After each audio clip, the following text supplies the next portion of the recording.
Hey friends, welcome to my channel and welcome to my lovely mom who's here with me today. She will be talking today about mother wounds, not only from a daughter perspective, but as a mother herself.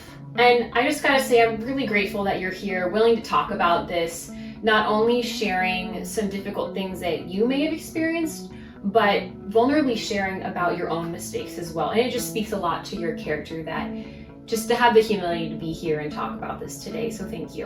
You're welcome. I love you.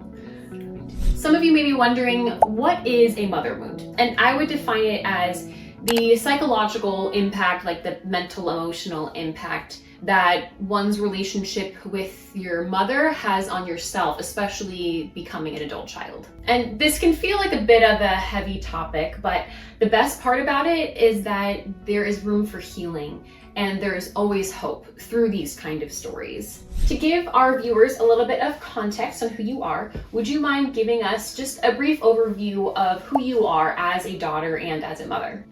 Well, my mother was an incredible woman. She was very gentle and kind and full of mercy and grace. She was just a ball of love.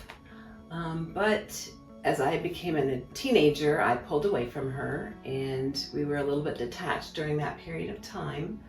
And eventually in our later years, we did become more connected again. Things changed in my life. I became a Christian. And as that happened, I learned to communicate with my mother in a different way.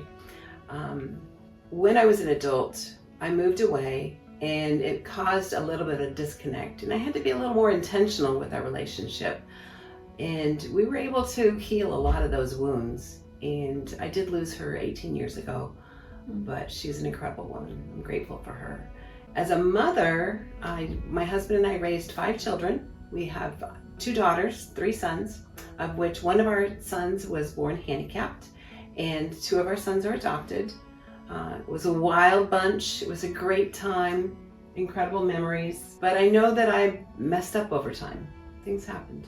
Fortunately, in the time that we were raising our children, I was able to, for the most part, be a stay-at-home mom. I worked part-time, but we were very involved in their lives. We were able to go to all their sporting events or their different recitals or theatrical performances. It was a real special time. And I'm grateful you did that for us because I know you didn't necessarily get that from your own mom. That's true.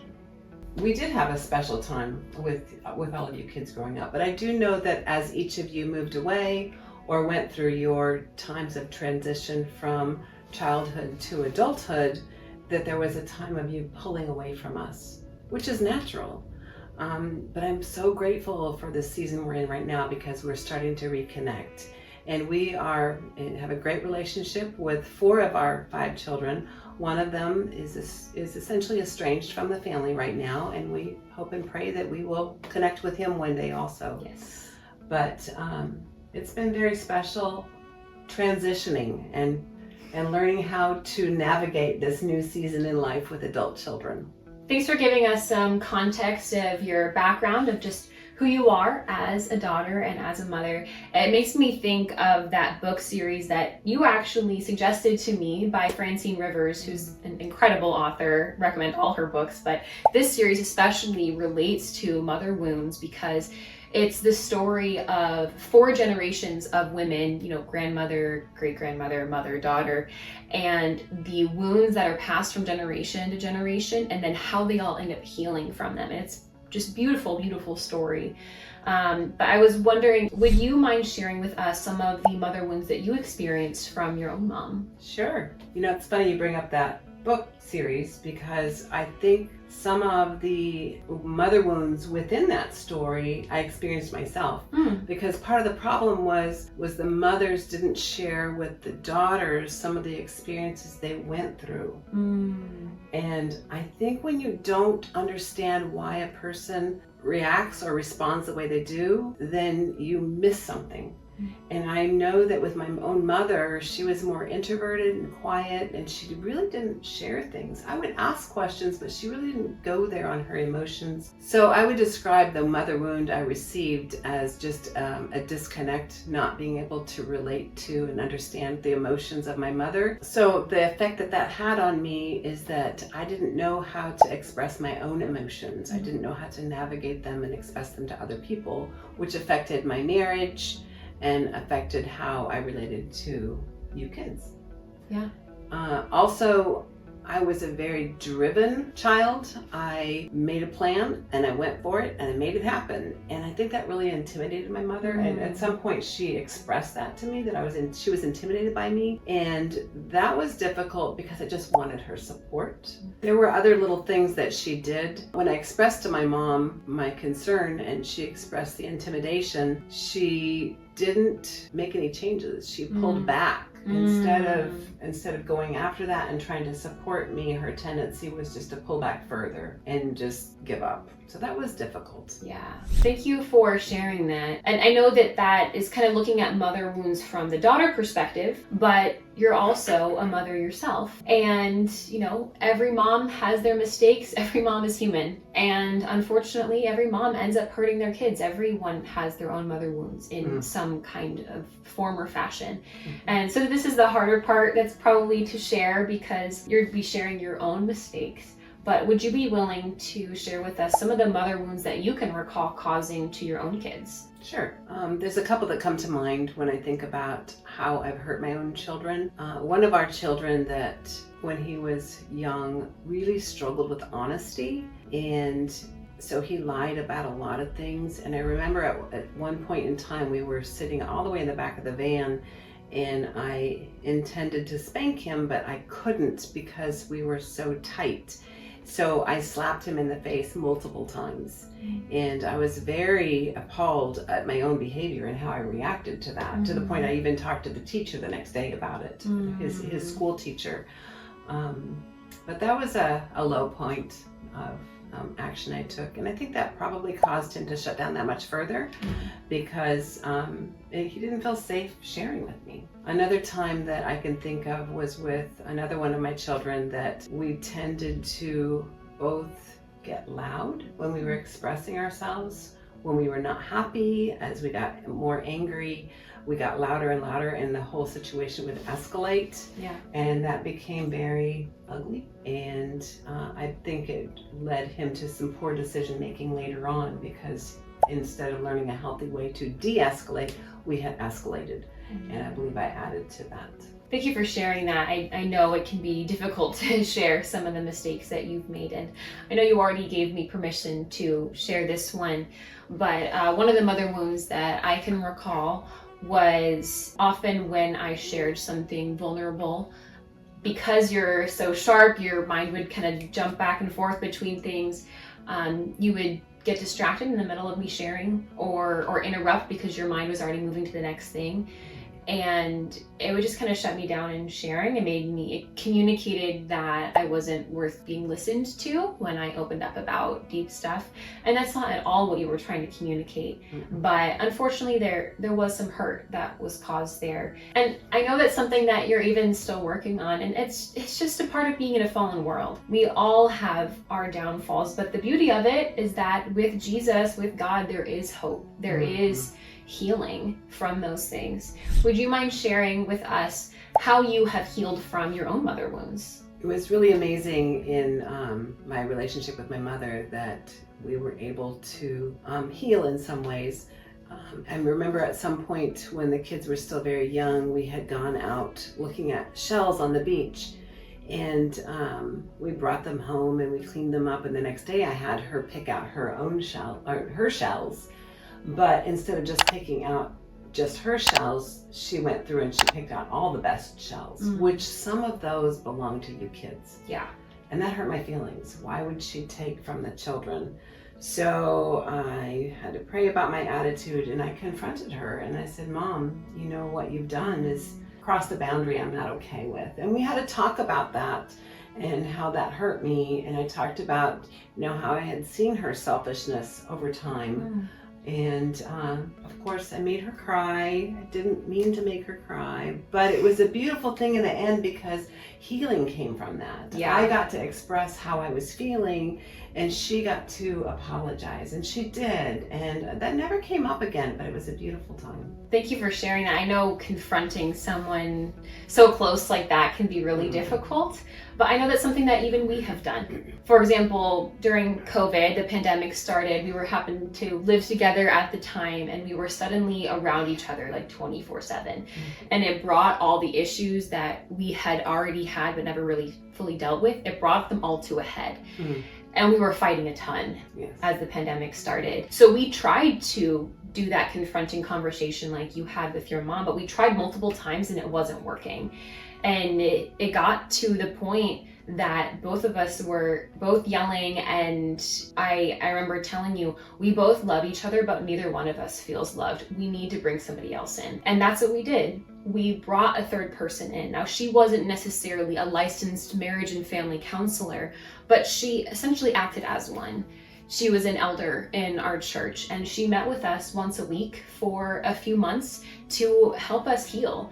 And it was amazing that we not only got to deal with the current issues, but it brought out all the other mother wounds that I wasn't even fully aware of, and gave us a safe context to discuss them and for me to heal from them. So much so to the point that when I tried to remember mother wounds for this video, I know there were more, but I couldn't even recall them because we had done such good but difficult healing work through those family therapy conversations.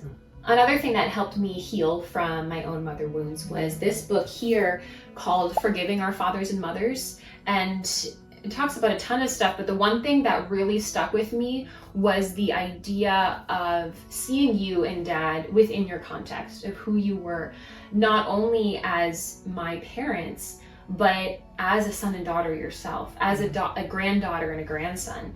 And it prompted me to ask you questions and get to know you and understand who you were as a person so that I could have more grace on you and just accept you and love you where you were at. When you mention that, it makes me think of the relationship I had with my mom and dealing with overcoming the obstacles from our past, our wounds. I know that at some point I recognized that my mother was not perfect. And I think recognizing that and realizing that was super important for me to know my mom. My mother lost her mother when she was only 8 years old. So that rocked her world. That rocks any kid's world. And within a year, her father remarried another woman, and she was an amazing woman. She was an amazing mom to my mom, amazing grandmother, but the dynamic in my mother changed, and not a lot of responsibility was left on her. She went from being the youngest to being the oldest, and it was a difficult time for her, and understanding that helped me understand and give more grace to my mother. Thank you for sharing that. What would you advise to some of our viewers who are trying to heal from their own mother wounds? That's a great question. I think one of the most important things is to get to know your mom. Who was your mom? What did she go through? What are some of the things that happened to her? What are her mother wounds? What are her memories? If you don't know those things, it's important to ask those, to delve into and try to understand your mom, know where she's coming from, and also be willing to share with her and be real and honest with her about maybe how she's hurt you. I also think it's important for you to recognize your own faults. Generally, it's easier to allow someone else to be open about where they fall short or hear how they fall short when you're vulnerable yourself. Totally. When you know that you've hurt somebody, be open to it. Say you're sorry. Be real. And that's going to breed an ability for the other to do likewise. I definitely see what you're saying there. I know for a very young child, they can't necessarily be responsible for their own actions quite yet. But moving into adolescence, teen, adult, I was very much responsible for my own reactions.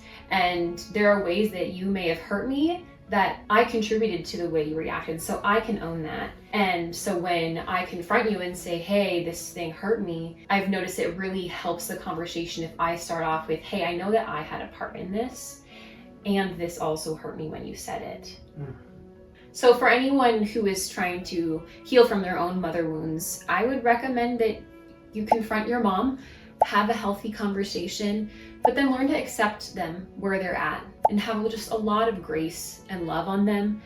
And if that's not working, get someone else involved, just like we did. It doesn't necessarily have to be the same kind of person that we went to. I'm a huge proponent for marriage and family therapists or going to an individual therapist. And then for anyone who maybe their mom has already passed, or maybe she's alive but isn't willing to have these kind of conversations or doesn't want to be connected, that can be really painful. But that doesn't mean there's not hope for you and there's not room for healing for you. Anything is possible with Jesus, and he has put people in our lives like therapists to help us to be able to get into those wounds and help them really heal from the inside out. Is there any other advice that you would share for building a more healthy child-parent relationship? Yeah, the thing that I think is really important is to understand that not only as a child, adult child, that you are developing a relationship with your mother at a different level, but your parent is also transitioning and learning how to be your friend, not just your parent. Mm-hmm. They're going from advising you on every little aspect in life to taking a step back, to being able to listen to you, being able to get input from you, not just be the one that's dishing out the input. It's a time of transition, both directions. Mm-hmm. So in doing that, one thing you can do is invite your parent to be involved with whatever it is that makes you happy. In this situation here, Colette asked me to be a part of this video. I never would have done that. That's not something that was on my bucket list. And yet she has included me in this little bubble of hers. And it's a privilege to be able to be a part of Colette's journey here. And I just think it goes both directions, that we invite each other into our lives. Parents into the children's life and children into the parents' lives. Mm-hmm. And I know that you have invited me into your life also. For example, I'm not one to get a pedicure, but you really, really wanted to get a pedicure. And that is something that you love, not my thing. But I totally went along with it, got a pedicure alongside you, and we really enjoyed it and had a great memory. Another thing when I think about building healthy parent-child relationships, for me, was letting go of a sense of entitlement. I had to realize that I had the expectation, which is normal as a child, expected my parent to give to me, but not necessarily the other way around. And part of my maturing process of becoming an adult child instead of just a child was realizing, oh, I have my own emotional responsibility to this family. I need to check in how you're doing, not just expect support from you, but figure out how I can support you as well and make you feel loved. For example, you and Dad have asked, now that I live out of state, that we can have at minimum a bi-weekly FaceTime call. Right. And you've shared with me that that really fills up your love bucket. Mm-hmm. And so in this phase of life, what it looks like for me and my husband to support you as our parents and in-laws is to stay connected on that kind of consistent basis. And the last thing here that I would like to share when it comes to building healthy parent-child relationships is the idea of setting boundaries. You've shared with me how you wanted us to fly the coop. You wanted it to give us our independence, but you didn't necessarily know what areas of life that I wanted you to speak into, that I wanted your advice still on. It had to be my responsibility to say, hey, Mom or Dad, here's where I want you to speak into my life. Or you would just ask, hey, I'm listening. Is this something that you would want me to share my advice on? And that gave me the opportunity to say, yes, I want your advice, or no, thank you, I appreciate it, but I don't need that right now. And then you do not take that personally. Mm-hmm. And so it has helped my relationship with my own parents with me learning how to set my own boundaries so that they know how to connect with me. And a book that has really, really helped me with that is this book called Crucial Conversations, which talks about how to handle conversations that are emotionally charged and how to navigate those conversations in a way that is really healthy and uplifting. Well, thank you so much for being here, Mom. Can we pray? That sounds wonderful. Okay. God, thank you so much for the hope and healing that there is when it comes to intergenerational trauma or intergenerational sin. And it sucks that we hurt each other and we hurt the people that we love the most. But I'm just really grateful for my mom being here, willing to talk about this. And I pray for anyone watching this video right now that this will give them some motivation, inspiration, and even some tools on how to address their own mother wounds and how to be closer to their own mom and their parents. God, thank you so much for loving us first and teaching us how to love each other. It's in your son's name I pray. Amen. Amen. Thank you so much for joining us today. If you like this video, you'll like the ones that are popping up in the links right now. So go ahead and click on those and we will see you in the next one. Thanks for being here, Mom. Mwah. Love you. I love you.